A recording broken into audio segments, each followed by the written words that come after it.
Morning show host Seth Lawrence interview guests live, as well as watch archived video podcasts of any interview you missed. Whether on Facebook or YouTube, we're providing 2 more ways that Central Illinois' local news station, WHOW, delivers compelling content for you. And yet another major brand just announced it's halting all social media advertising. The 2 most overused and abused words in advertising are truth and trust. They are the 2 most precious commodities for all brands, big and small. As an advertiser, you have to trust your partners to protect your brand's truth using the media consumers trust. Radio, it's on. Trust the Miller Media Group to deliver your message. 9 minutes after the 7 o'clock hour here on this Monday morning, under partly cloudy skies. It is 34 degrees and feels like 24 as we start this new work week. Local information that makes a difference. Here's your regional weather. Sunny today, temperatures in the lower 50s, a south-southwest wind at 10 to 20 miles per hour. Clear tonight with a low in the mid-40s, increasing clouds on Tuesday with highs in the mid-50s, south-southeast winds at 15 to 25 miles an hour. Tuesday night cloudy, lows around 50 degrees, south winds at 15 to 25 miles an hour. Breezy and cloudy on Wednesday, unseasonably warm, temperatures in the upper 60s. Ed Shimon at the National Weather Service in Lincoln last week told us we could see record highs on Wednesday. We'll see south winds as well at 15 to 25 miles an hour, and Wednesday wind gusts near 35 miles per hour. Showers in the overnight Wednesday. New rain between 1/4 and 1/2 inch. Breezy still. Lows in the lower 40s with south winds at 15 to 25 miles per hour. Shifting from the west-southwest after midnight. And wind gusts in the overnight Wednesday as high as 40 miles per hour. Early showers Thursday, then sun. Highs in the mid-40s. And Friday, a 30% chance of afternoon rain. Otherwise, mostly sunny with highs in the mid-40s. Across the area, as we start this new work day and new work week in Central Illinois, it is partly cloudy. 34 degrees in Bloomington, 34 in Hayworth and Leroy, 32 in Farmer City, also 32 in Champaign, 33 in Monticello, 35 in Decatur, 33 in Mount Pulaski, 35 in Lincoln, 34 in Springfield. It's 33 in Peoria. 34 degrees under partly cloudy skies in Clinton with a wind chill of 29 degrees. South winds are calm, 86% humidity, and 10 miles of visibility on this Monday. Weather anytime is at DeWittDailyNews.com. From regional radio, DeWittDailyNews.com and the WHOW app. This is local information making a difference. Thanks for being with us here on this Monday morning. Coverage of news is brought to you by Baum Chevrolet Buick in Clinton, your Silverado headquarters. The holidays can be stressful, but the TS Institute in Clinton says you can reduce some of that stress and worry with a little budgeting. Connie Unruh with the TS Institute indicates a good way to plan for your holiday shopping is by opening a special Christmas account at your local bank. First of all, Christmas sometimes just all of a sudden sneaks up on us and we haven't prepared for it. And what I mean by that is financially haven't prepared for it. If that is your case, you haven't made a budget or put money aside, then Christmas can be really burdensome, because by the end of the year, then you're charging on a credit card and paying off Christmas for the next few months. So I always tell people to start the year with a plan in mind. So in January, start thinking, I need to put a little aside each month to cover Christmas. And maybe that means putting it in a separate little savings account at your bank. A lot of them will let you have what we used to call a Christmas account. You can do that at most banks. Have a little account, just put part of your paycheck in every month so you're ready. But if you're not, then you have to look at, what do I have and what can I afford, and then put a plan together. Unruh notes thrift stores are a great option to save money on Christmas presents. She says there are many different ways to obtain gifts, from a brick and mortar resale store or to those very popular online outlets. Yeah, and you know what? If money's tight, and even if it's not, if you just want to save a little, you can always go on Facebook Marketplace and find lots of gifts for your kids. And a lot of times you can have them sitting out unwrapped and put together, especially, maybe with a bow or something from Santa on Christmas morning. And they don't even know that it's a used gift. You know what I mean? That you got it at a resale shop. I know families that do all of their shopping at Goodwill, and they make it a challenge and a lot of fun. So there's lots of ways you can save money, or just put out on social media, hey, I'm looking for this item. Does anybody have it to sell? Right. Because how many times do you use ping pong table, but you want one in your basement? Unruh adds, with budgeting, it all comes down to how much money is coming in and assigning it to where you want it to go. Since closing Lincoln School in Monticello, the Clinton YMCA has been utilizing the space to host before and after school programming in the Piatt County community. But the Monticello School District has maintained ownership of it, and they may be looking to sell it. Dr. Vic Zimmerman is the superintendent of Monticello Schools and indicates if they can get a good value for the building, they will likely sell it. With our $35 million facility improvement plan, the plan all along was to close Lincoln School, and we did that this past summer. Slid our elementary grades around to different buildings. So right now, Lincoln School is not being used by the school district. It is being used for a YMCA before and after school program, and we do have special ed offices out in Lincoln School. But we're planning to put it up for sale and see what kind of a bid we can get for the Lincoln School property. And hopefully, if we get an appropriate bid, we'll have it wrapped up by the time I leave. If not, that'll get passed on to Mr. Clapp as well. And if we don't get a bid that we feel is acceptable, I think we have some options that we can utilize the building for within the district, not for classrooms, but for other types of programs. Nope, Lincoln School sits by itself. It's in the middle of a residential area. There's not a huge market for used schools in residential areas. Used schools that were built originally in 1910. So we'll kind of see what happens. The bid documents could be approved this week, with a bid opening potentially in early February. We could see record-setting warmth this week in central Illinois, and that is only going to set the table for an extended period of above normal temperatures for this time of the year. Ed Shimon at the National Weather Service in Lincoln indicates we are solidly in a pattern that is going to trend above normal for at least the next month. While not as strong, there are trends of above normal precipitation. Well, looking at the 6 to 10 day and the 8 to 14 day, we are solidly in like 80 to 90 percentile above normal chance of temperatures, which takes us all the way through the middle part of Christmas week, almost to Christmas itself. So we're chances of a white Christmas are going down with each passing day here, because we're just seeing a really warm signal come through for the next 2 weeks at least. And then even the 3 to 4 week outlook, above normal temperatures, taking us into early January. Wow. So, and above normal rain is also in there too. So, or precip, I shouldn't say rain, but above normal precip is targeted there too. Not as strong of a signal as the temperatures, but there probably will be some bouts of rain here the rest of the month.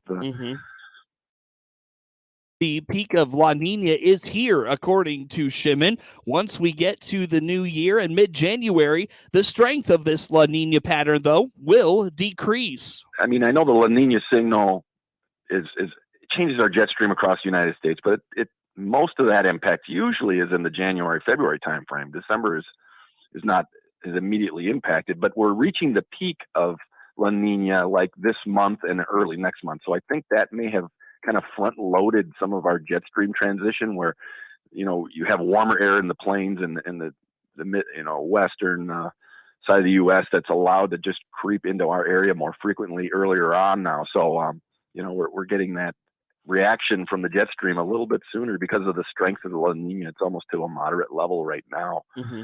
And then it's going to kind of taper off as we go into the early part of the next year. That the warm waters of the equatorial Pacific near South America are going to start to warm up. So we may start to see that wane and that La Nina signal weaken. And so that's when we might start to see the January, February timeframe start to get that more cold snap outbreak situation going. Last year at this time, similar forecasts were being made, but Shimon does not believe there's nearly the correlation between this year and last year. The 2 week is solid. I mean, we're seeing where the air masses are going to come from, and our long range models are getting better and better with the computing power we've been adding to our systems out in Washington. So we feel pretty solid that the rest of December is going to be more on the warm side, above normal. As we get into the January and February timeframes, the computer models, we trend towards what the long range outlooks are showing us from the major systems out in the Pacific and the jet stream flows. But I feel pretty good that, we're probably not going to have a whole lot of snow here until maybe the middle of January. Maybe we can stave off any kind of ice storms, because like you said, that New Year's Eve ice storm last year was no fun at all. I remember working that event, and, it's just a big, people are out and about and trying to enjoy themselves, and then you slap a layer of ice on stuff, and it's just a little dampens things a little bit, but Shimon notes the impacts of a La Nina weather pattern can also be dependent on the cool weather in the North Atlantic, and when its patterns are weaker, it can make La Nina more impactful. It is 20 minutes after the hour here on this Monday morning. We start the new day and this new work week under mostly clear skies. It's 35 degrees and feels like 29. And as Ed Shimon told us, we could see some record temperatures midweek this week. So look forward to that. We'll be back with plenty more on the WHOW Morning Show. At Baum Chevrolet Buick in Clinton and Baum Motor Company in Farmer City, our job is to help you and solve your transportation needs. This is Scott Baum. Both in Clinton or Farmer City, we'll listen and find options for a different vehicle. Or we'll give you repair options to keep that car, truck, or SUV safe and trouble-free so you can continue with your busy schedule. If it has to do with transportation, we're here to help. Visit our full-service team today in Clinton or Farmer City. Baum Chevrolet Buick, right from the start. It is 21 minutes after the hour this morning. Again, I'm Seth Lawrence with you folks today for this expanded local newscast. New cases of COVID continue to climb, with more than 49,000 reported over the last 7 days. As of Friday, that's a significant increase in the 42,000 plus reported the week before and the 21,000 the week before that. An additional 266 people have died, and more than 3,200 COVID patients are currently in the hospital, the highest number since back in January. Governor J.B. Pritzker says everyone needs to continue to take precautions. I want to remind you that in the state of Illinois that we have some of the most stringent mitigations that you can have right now. In fact, we're one of only 6 states that has a mask mandate for indoors. And I know I sound like a broken record, that if you are not vaccinated, please get vaccinated. Please get vaccinated. It will keep you safe. The governor reminds communities they can take their own action as well. Throughout this pandemic, I've said that local governments, county governments should certainly look at stricter mitigations if they feel that in their area that is warranted. Winnebago County in northern Illinois has issued a disaster proclamation because of the large increases in new cases and hospitalizations. More communities will be eligible for gun violence prevention grants under a bill signed Friday by Governor J.B. Pritzker. The measure is a follow-up to the Reimagine Public Safety Act and will bring funding to areas especially struggling with gun crimes. The idea is to get to the root of the problem, says Chicago Senator Robert Peters. We must keep it simple, even if the problem is complex. We must interrupt at the point of antisocial and nihilistic behavior. Work to treat the trauma that is leading to this behavior. The new law builds on efforts to tackle the problem at the source, giving local groups the money they need to offer prevention services and programs, says Lieutenant Governor Juliana Stratton. We are showing these communities that we are listening and we stand with them because they know what they need to move forward. And they have long fought to change those conditions. The law gives new Office of Firearm Prevention more flexibility to award grants as well. The Illinois Emergency Management Agency is reminding families about the state's school safety hotline. Anyone who sees or hears something concerning can report it to Safe to Help Illinois via text, phone call, or online. It's especially important right now, says IEMA spokesperson Rebecca Clark. So in the wake of the deadly shooting at Oxford High School in Michigan, we've seen an uptick in school threats here in Illinois. And so right now is a really good time to remind the public about this free voluntary program. The To Help Illinois is an outlet for reporting suspected violence or talk about bullying, suicidal thoughts, depression, and anxiety, says Clark. Students can use it, parents can use it, community members can use it. Bottom line, if you see something, if you hear something, if you don't have a trusted adult, Safe to Help is available, free and confidential, to be able to take that information and make sure that it gets to the right hands. Safe to Help isn't just for suspected school violence. Students can also reach out about depression, bullying, anxiety, and self-harm. The website is safe2helpil.com, or you can text 72332. There are over 2,600 master gardeners in Illinois, and the extension is looking for more, says State Master Gardener Specialist Candace Hart. The overall idea with Master Gardeners, our mission is to help others learn to grow. So definitely answering other gardeners' questions is definitely a big volunteer activity that our Master Gardeners help with. So people can call our office. We set up booths at farmers markets and at garden centers and just help people kind of solve their gardening problems. But they're also out in the community doing various projects as well. They have demonstration gardens, they have food donation gardens, really anything we can do to help other people learn how to garden and also kind of benefit the community while they're doing that. Yeah, it's a commitment for sure. And we realize that, and that's why we really want to make sure people are kind of really interested in the program before they jump in, because it's a lot of content. You're going to learn a ton in the training course, which is why most people love it, because they just learn a lot about gardening. But I also don't want people to be intimidated by it either. It's like that word master can be a little intimidating, but like you said, you're right. You don't necessarily have to have a green thumb. You don't have to have a ton of gardening experience. That's what's great about the training program, is that you're going to learn kind of almost a little bit about all aspects of gardening, from trees to vegetables to fruits to flowers. That's kind of our role, is to help give you that awesome education that we can get through the university. Training option availabilities vary by county. For more information or to apply, contact your local U of I extension office at go.illinois.edu/extension office. Farmers are seeing fertilizer prices soar while supplies are dwindling. This could change farmers' plans for next year. Gary Crawford has this report. When it comes to what's going on with the price, supply, and delivery time of ag inputs like fertilizer, it's been a perfect storm. Perfect in the sense of a lot of things going wrong at one time to cause big problems for farmers trying to buy fertilizer, and for ag retailers are having a hard time getting supplies to sell. Rod Wells is with a farm cooperative. He was speaking the other day in a House Ag Committee hearing representing the Ag Retailers Association. He said, for example, take a look at two key inputs needed for fertilizer, nitrogen and phosphate. One of the feedstocks and one of the catalysts to make the products are natural gas, and natural gas has skyrocketed in price, and it directly impacts the prices of those particular products. And so Hurricane Ida shut down a significant amount of production in the state of Louisiana, which took tons out of the marketplace. Transportation costs, getting things in a timely fashion, high input costs, high transportation costs, shutdowns.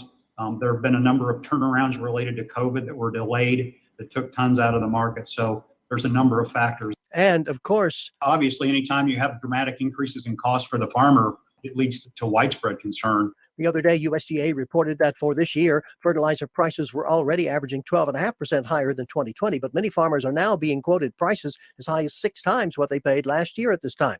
That is, if they can get the fertilizer at all. Add to this soaring fuel prices, 30 to 40% higher, and increases for labor, interest rates, land rental, you name it, and you have for the farmer the classic cost price squeeze. USDA's chief economist Seth Meyer says right now crop prices are still high enough for many producers to justify paying these very high prices for fall application fertilizers for next year's crop. But the last thing you want to do is put out a bunch of money for fertilizer and then see corn prices drop and be unhedged against those higher fertilizer prices. And unhinged, Meyer says that some analysts are expecting crop prices to be a little lower next year and input costs even higher than they are now. And so, if you're spending this much on fertilizer, you might consider locking in a little bit of these higher corn prices. You don't have to put it all on the table because there is a risk because you don't know how much of a crop you're going to get. But again, that would help in case crop prices do come down next season. Meyer's other advice, which he says most farmers are going to be doing anyway, but it's worth saying, especially next year, you're going to want to watch your cost side. That's one thing over which farmers at least have a little bit of control. Gary Crawford for the U.S. Department of Agriculture. It is 29 minutes after the hour here on this Monday morning. We start